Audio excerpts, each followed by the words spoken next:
माथो ऐवान मेड़िया माथो ऐवान मेड़िया माथो ऐवान मेड़िया ईदा मेहमान मुझा हलड़े के थो सजाया ईदा मेहमान मुझा माथो ऐवान मेड़िया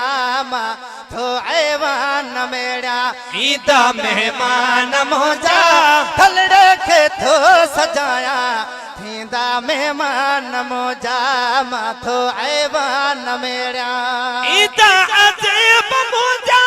साजे सवेर सोना बश में गुलाब गुल खा सोने जपेर सोना बश में गुलाब गुल खा सोने जा पेर सोना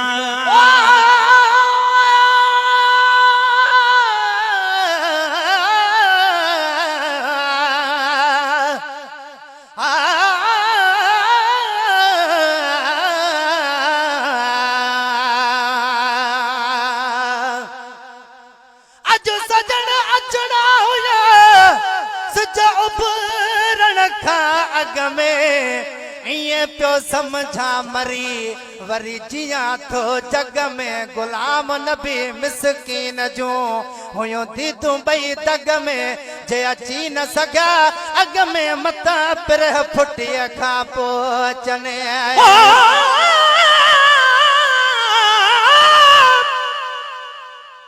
पर पहिरीं रात प्रीत मां पनो पेन खणी लिखण लफ्ज़ शुरू कयुम शल विझंदो साब धणी हिन मिसकीन महे सर जा ए सादा लफ्ज़ सुनी मन सजण चवे सुभान अल्लाह तुझी वाई खूब वणी पोए हथ में आस घणी अच नींद में दे मुबारक इंदा अजीब मुझा साजी सवेर सोना बश में गुलाब गुल खा सोने जा पेर सोना बश में गुलाब गुल खा सोने जा पेर सोना कदमन में शर्फ मुखे कदमन में शर्फ मुखे ईदा मेहमान मुझा थलड़े के थो सजाया थींदा मेहमान मुझा माथो ऐवान मेड़िया नौकर जी नौकर ते रहमत नज़ूल कने ककड़ा परे कयामन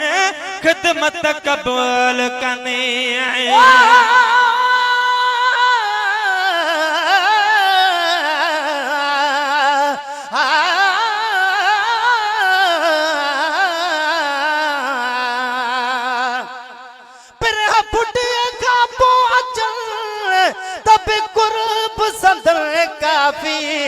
कॾहिं न कया सजण मूसा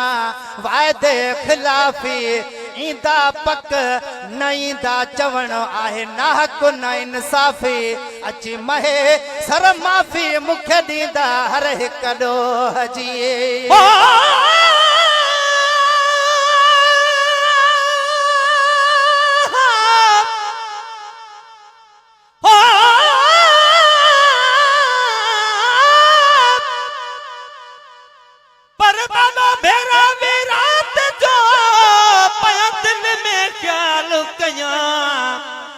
उहे लफ्ज़ किथों अचन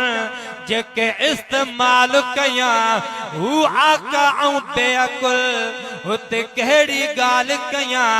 दिल जो महेसर दिल में पियो हाल वाल कया तको अहिड़ो साल कया जैसा मिले जियो जवाब में नौकर जी नौकरी ते रहमत नज़ूल कर ककड़ा परे कयामत खिदमत कबूल ककड़ा परे कयामत खिदमत कबूल कने इंशाअल्लाह पहुंची वींदा मेहमान मुझा थलड़े के थो सजाया वींदा मेहमान मुझा माथो ऐवान मेड़िया मिलंदा सी बांध पाए खिलंदा सी खैर सां थोरो दे निहारियो थोरी देर खां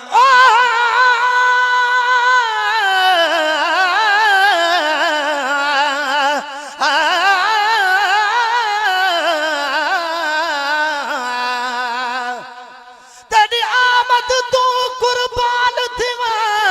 रंग ना छोड़ी बेकार कोण बह कदम तेरे महबूब